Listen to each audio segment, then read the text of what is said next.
41조 원의 신화와 단군 이래 최대의 파산. 여러분은 지금의 대한민국 재계 지도를 보며 어떤 생각을 하시나요? 삼성, 현대, SK, LG, 익숙한 이름들이죠.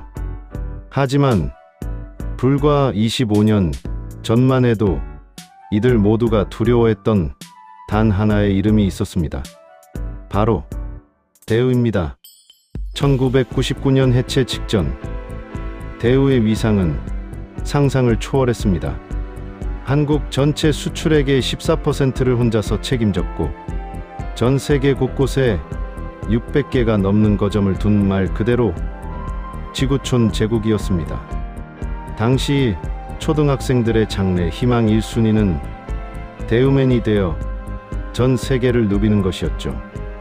하지만 그 거대했던 성벽은 불과 2년 만에 가루가 되어 사라졌습니다. 76조 원이라는 천문학적인 자산은 공중분해되었고 수십만 명의 가장이 일터를 잃었습니다. 무엇이 그들을 승리로 이끌었으며 대체 어떤 치명적인 오판이 이 거인을 쓰러뜨렸을까요? 단순한 기업의 파산을 넘어 대한민국 경제사의 가장 뜨거웠던 페이지, 대우그룹 몰락의 전말을 지금부터 아주 깊숙이 파헤쳐 보겠습니다. 이야기의 시작은 1967년 3월로 거슬러 올라갑니다. 31살의 청년 김우중은 대우실업을 창업합니다. 자본금은 단돈 500만 원, 지금 가치로 환산해도 중형차 한 대 값도 안 되는 돈이었습니다. 당시 한국은 가난했습니다. 팔 수 있는 건 오직 사람의 노동력뿐이었죠. 김우중은 섬유 수출에 승부수를 던집니다. 그는 무모했습니다. 샘플도 제대로 없이 싱가포르로 날아가 바이어들을 만납니다. 남들이 잠잘 때 그는 호텔 로비에서 바이어를 기다렸고 바이어의 가족 행사까지 챙기며 신뢰를 쌓았습니다. 신용이 곧 자본이라는 그의 철학은 적중했습니다. 첫 해에만 58만 달러의 실적을 올렸고 이듬해에는 100만 달러를 돌파하며 세상을 놀라게 합니다. 이때 박정희 전 대통령은 이 젊은 사업가를 눈여겨봅니다. 국가는 수출 전사들에게 파격적인 특혜를 줍니다. 빌린 돈의 이자보다 물가 상승률이 더 높았던 시절, 돈을 빌리는 것 자체가 수익이었던 그 시대의 파도를 김우중은 완벽하게 탔습니다. 대우는 매년 100%씩 성장하며 한국 경제의 기적으로 불리기 시작합니다. M&A의 귀재와 오포의 기적, 대우의 성장은 남달랐습니다. 직접 공장을 짓는 대신 망해가는 기업을 사서 되살리는 방식을 택했죠. 1976년 적자에 허덕이던 국영기업 한국기계를 인수합니다. 주변에선 모두 미친 짓이라고 했습니다. 하지만 김우중은 현장에 상주하며 공정을 개선했고 단 1년 만에 흑자로 전환시킵니다. 진정한 승부수는 1978년이었습니다. 정부는 짓다 만체 방치된 오포조선소 인수를 대우에 강권합니다. 거대한 웅덩이뿐이었던 그곳을 김우중은 받아들입니다. 그리고 오포 현장에 야전 침대를 깔고 1년의 절반 이상을 보냅니다. 당시 노동자들과 함께 땀 흘리며 밥을 먹는 그의 모습은 대우식 현장 경영의 상징이 되었습니다. 결국 세계 최대 규모의 대우조선해양이 탄생하며 대우는 중화공업의 맹주로 우뚝 섭니다. 이후 대우자동차, 대우전자 등을 잇따라 인수하며 대우는 80년대 중반 이미 재계 사위권에 진입합니다. 하지만 여기서 짚고 넘어가야 할 치명적인 진실이 있습니다.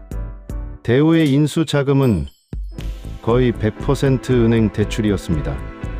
내 돈이 아닌 빌린 돈으로 만든 제국. 경제가 계속 성장할 때는 마법처럼 보였지만 성장이 멈추는 순간 이 마법은 저주가 될 준비를 하고 있었습니다. 세계 경영. 독이 든 성배. 90년대 초 냉전이 종식되자 김우중 회장은 그 유명한 세계 경영을 선포합니다. 세계는 넓고 할 일은 많다는 그의 책은 100만 부가 넘게 팔리며 시대의 문법이 되었습니다. 남들이 미국과 일본 같은 안전한 시장을 찾을 때 대우는 폴란드, 헝가리, 루마니아, 베트남, 우즈베키스탄 등 이른바 신흥시장으로 돌진했습니다. 그는 현지에 망해가는 자동차 공장들을 사들였습니다. 현지에서 생산해서 현지에서 판다는 전략이었죠. 대우는 순식간에 해외 법인 600개를 거느린 글로벌 공룡이 되었습니다. 1998년 당시 대우의 수출액은 한국 전체 수출의 14%를 차지했습니다. 대한민국은 대우 덕분에 먹고 산다는 말이 과장이 아니었습니다. 하지만 문제는 돈의 흐름이었습니다.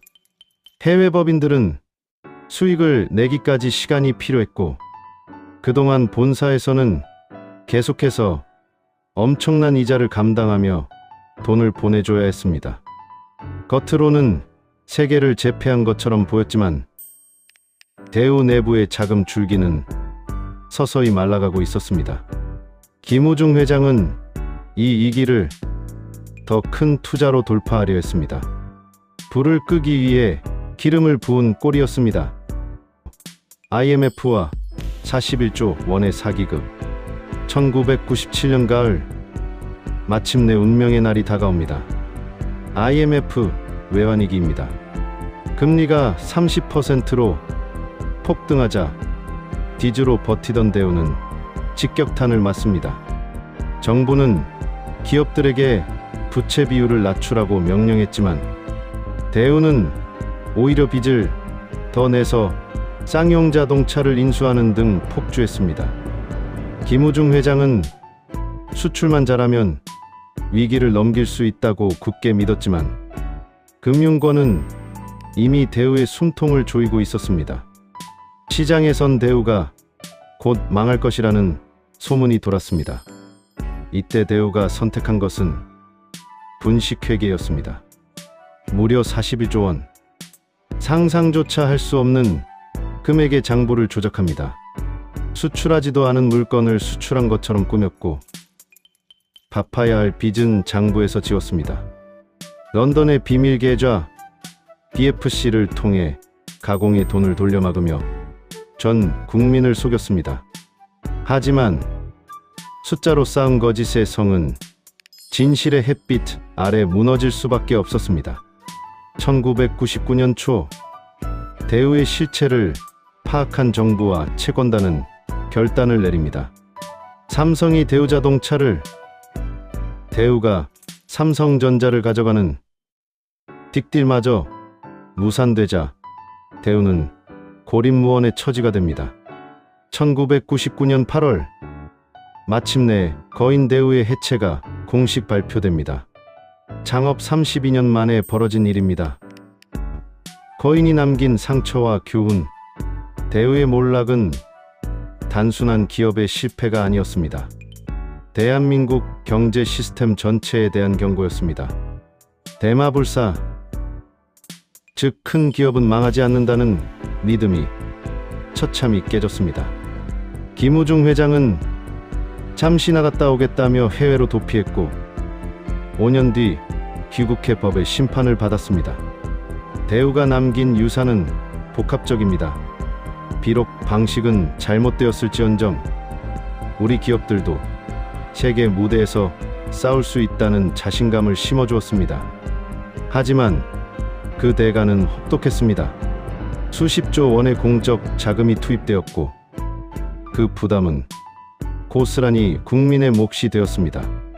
제국은 사라졌지만 질문은 남습니다. 우리는 지금 얼마나 투명한 경제 속에서 살고 있습니까? 당신이 믿고 있는 그 숫자는 진실입니까? 대우의 몰락을 통해 우리는 내실 없는 성장이 얼마나 허망한지 다시 한번 깨닫습니다. 오이시 경제사 대우그룹 편은 여기까지입니다. 이 이야기가 유익했다면 구독과 좋아요 부탁드립니다. 시청해 주셔서 감사합니다.